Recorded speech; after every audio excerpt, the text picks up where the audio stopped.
तो दोस्तों आप सभी को पता है कि डिफेंस बजट प्रस्तुत कर दिया गया है और ऐसे में इस बार का जो वर्ष 2024-25 का डिफेंस बजट है उसमें हमें 6.1 लाख करोड़ रुपए डिफेंस के लिए एलोकेट किया गया है और यह हिस्ट्री का सबसे बड़ा एलोकेशन है। और ऐसे में बताया ये जा रहा है कि आने वाले भविष्य में भारत के कई सारे क्रिटिकल प्रोग्राम है जिनको ध्यान में रखते हुए इस तरह के बजट को यहाँ पर पेश किया गया है। और दोस्तों अगर आप पिछले वर्षों से इस वर्ष की डिफेंस बजट की तुलना करेंगे तो पिछले वर्ष का जो बजट था वो 5.94 लाख करोड़ रुपए का था और आपको बता दें कि इस बार जो उसमें ग्रोथ देखने को मिली है वो 2.4 लाख करोड़ की देखने को मिली है। और आपको बता दें कि इस बार का जो बजट है वो यहाँ पर मिलिट्री को पूरी तरह से फोकस में रखते हुए बनाया गया है। ऐसे में दोस्तों हम कई वीडियोस में पहले भी बता चुके हैं कि भारत सरकार की यहाँ पर मंशा साफ दिखाई देती है कि भारत ज्यादा से ज्यादा हथियारों को भारत के अंदर मैन्युफैक्चर करे और जिससे हमारी वायुसेना, सेना और नौसेना की जरूरतों को यहाँ पर पूरा किया जाए। और साथ ही सबसे बड़ा जो एम है भारतीय सरकार का वो अभी इस समय बना हुआ है पूरी तरह से डिफेंस के एक्सपोर्ट को लेकर। और सच मानिए कि इस तरह की जो आज यहाँ पर चीजें दिखाई देती हैं यानी कि डिफेंस बजट के एकदम बढ़ते हुए रुख को देखते हुए यहाँ पर जिस तरह से सरकार की मंशा दिखाई देती है तो इसमें बहुत सारे लोगों का आज यही कहना है कि बहुत जल्द भारत एक्सपोर्ट की दुनिया में सबसे बड़ा बादशाह बन जाएगा। ऐसे में दोस्तों यहाँ पर कुछ प्रमुख प्रोग्राम्स की बात करें जिनको की अप्रूवल यहाँ पर बहुत ही जल्द मिलना है तो यहाँ पर सबसे पहला जो प्रोग्राम होगा वो एम का होगा जिसको 15,000 करोड़ रुपए की जरूरत पड़ने वाली है। इसके अलावा TADBF जो प्रोग्राम है और साथ ही दो और क्रिटिकल प्रोग्राम है जो कि वायुसेना के लिए ये बजट यहाँ पर काफी प्रोवन साबित होने वाला है। इसके अलावा आपको बता दें कि भारतीय थल सेना, नौसेना और वायुसेना के जो मॉडर्नाइजेशन प्रोग्राम चल रहे हैं उनको यहाँ पर सपोर्ट करने का पूरा खाका तैयार किया गया है। ऐसे में आप मान के चल सकते हैं कि कहीं न कहीं ये डिफेंस बजट बहुत ही ज्यादा इम्पोर्टेंट होने वाला है क्योंकि हम सभी जानते हैं कि 2023 से लेकर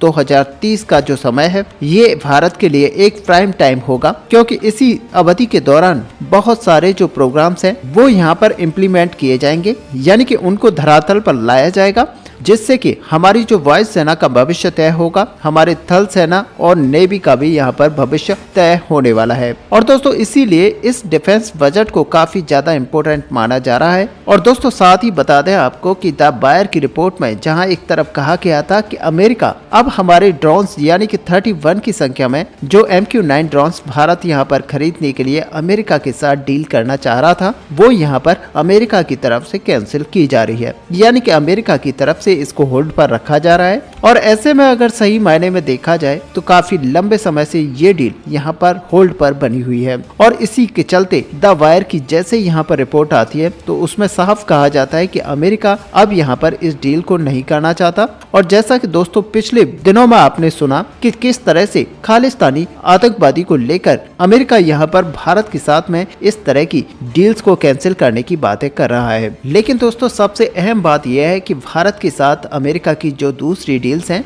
चाहे आप इंजन डील को ले लीजिए या फिर पोसाइडन डील को ले लीजिए, तो क्या अमेरिका अब भारत के साथ इन सारी डील्स को यहाँ पर कैंसिल करेगा? क्या भारत के साथ कोई भी डील नहीं की जाएगी? तो दोस्तों असल में आपको बता दें कि इस तरह की जो न्यूज है वो अभी कुछ मीडिया हाउसेस की तरफ से चलाई जा रही है और उनमें ये बताया जा रहा है कि अमेरिका भारत के साथ महत्वपूर्ण डील्स को होल्ड पर कर चुका है और अमेरिका अभी इस तरह की तैयारियां कर रहा है कि भारत के साथ जितनी भी डील्स है उनको यहाँ पर कैंसिल किया जाए। और अब दोस्तों आपको बता दें कि जो भारत की मिनिस्ट्री ऑफ डिफेंस की तरफ से कहा गया है कि लेटर ऑफ एक्सेप्टेंस ये कभी भी प्रदान किया जा सकता है। और सच मानिए कि ये कुछ बिहाफ पर कहा जा रहा है कि बाइडेन एडमिनिस्ट्रेटर की तरफ से यहाँ पर इस तरह का लेटर प्राप्त हो सकता है। और ऐसे में यहाँ पर लेटर ऑफ एक्सेप्टेंस प्राप्त होने के बाद में 31 की संख्या में जो MQ-9 सी गार्डियन ड्रोन है इनकी खरीद की प्रक्रिया आगे बढ़ाई जाएगी और ये भारतीय वायुसेना, भारतीय नौसेना और भारतीय थल सेना को तय गए प्लान के अनुसार प्रदान किए जाएंगे। दरअसल दोस्तों ये जो न्यूज यहाँ पर सर्कुलेट हुई थी वो एक तरह से देखा जाए तो जंगल में आग की तरह फैल गई थी। और द वायर की न्यूज में ये कहा गया था कि यूएस कांग्रेस ने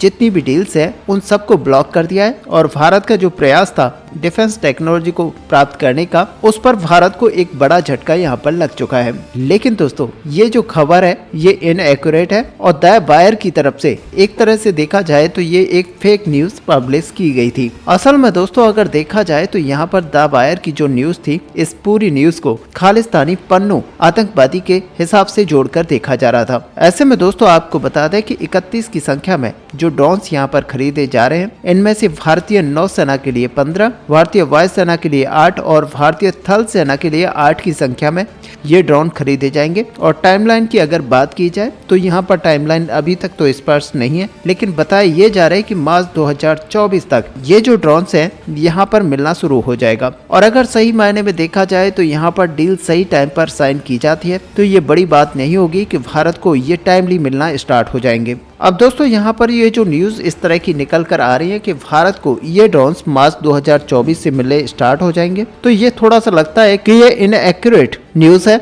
और एक तरह से देखा जाए तो अभी तक जहां पर डील को साइन नहीं किया गया है, तो ऐसे में इन ड्रोन्स को भारत को हैंडओवर शायद मार्च तक करना पॉसिबल नहीं होगा। लेकिन फाइनली यहां पर बताया ये जा रहा है कि 2024 के अंदर इस पूरे कॉन्ट्रैक्ट को यानी कि इस डील को फाइनलाइज कर लिया जाएगा। और इसमें कोई बड़ी बात नहीं होगी कि भारत को ये ड्रोन्स 2024 के एंडिंग में मिलना स्टार्ट हो जाए। ऐसे में दोस्तों रसिया को लेकर भी एक बहुत ही बड़ी अपडेट निकल कर आई है और ऐसे में रूस और भारत के बीच में एक बहुत ही बड़े इम्पोर्टेंट रोल को यहाँ पर बात करने के लिए स्टार्ट किया जा रहा है। और अब दोस्तों रिपोर्ट में ये कहा जा रहा है कि बहुत ही जल्द एक डेलीगेशन रूस से भारत आएगा, जिसमें ये बताया जा रहा है कि ये जो डेलीगेशन होगा वो रशियन फाइटर जेट यानी कि Su-57 और Su-75 जैसे फाइटर जेट के जो ब्रिप्स हैं यहाँ पर भारत को ब्रिप किए जाएंगे। ऐसे में दोस्तों यहाँ पर पिछले कुछ समय में Su-57 फाइटर जेट के प्रोग्राम से भारत के नाम को जोड़कर देखा जा रहा है। और खास करके ये रिपोर्ट तब ज्यादा सर्कुलेट हुई थी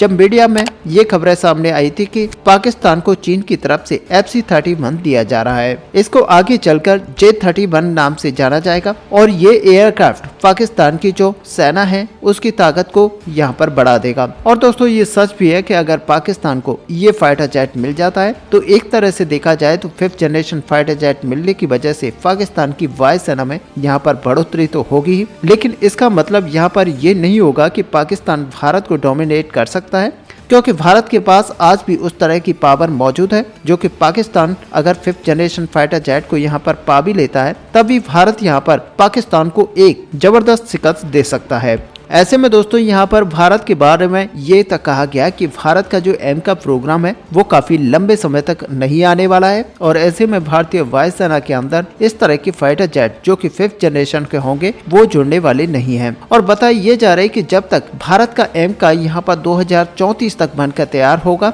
तब तक पाकिस्तान के अंदर ये लड़ाकू विमान 2028 में ही आ जाएंगे। और एक तरह से देखा जाए तो ये भारत के लिए थोड़ा सा सेटबैक था और इसी वजह से यहाँ पर जानकारों का कहना था कि अब भारत को यहाँ पर रेडीमेड ऑप्शंस की तरफ देखना चाहिए और इसी वजह से यहाँ पर Su-57 और F-35 जैसे लड़ाकू विमानों का नाम यहाँ पर सामने रखा गया था। और इसी दौरान यहाँ पर रसिया की तरफ से जो ट्रायल लेटरल को प्रोडक्शन है एयरक्राफ्ट का वो उसको लेकर भी ऑफर दिया गया और रसिया की तरफ से ये इंटरेस्ट जताया गया कि भारत रसिया के प्रोग्राम को ज्वाइन करे और भारत और रसिया दोनों मिलकर इस प्रोग्राम को आगे बढ़ाएं और Su-50 जैसे फाइटर जेट को यहाँ पर बड़ी मात्रा में बनाकर भारतीय और रशियन एयरफोर्स के अंदर बड़ी मात्रा में शामिल किया जाए। ऐसे में दोस्तों असल में देखा जाए तो ये जो सारी चीजें हैं इसी को देखते हुए यहाँ पर बताया जा रहा है कि भारत की सिचुएशन कुछ इस तरह की है कि भारत अभी यहाँ पर हाँ या ना नहीं बोल सकता, क्योंकि भारत को 5th जनरेशन के फाइटर जेट अभी बहुत ही जल्द यहाँ पर चाहिए, लेकिन Bharat Russian Su-57 fighter jet को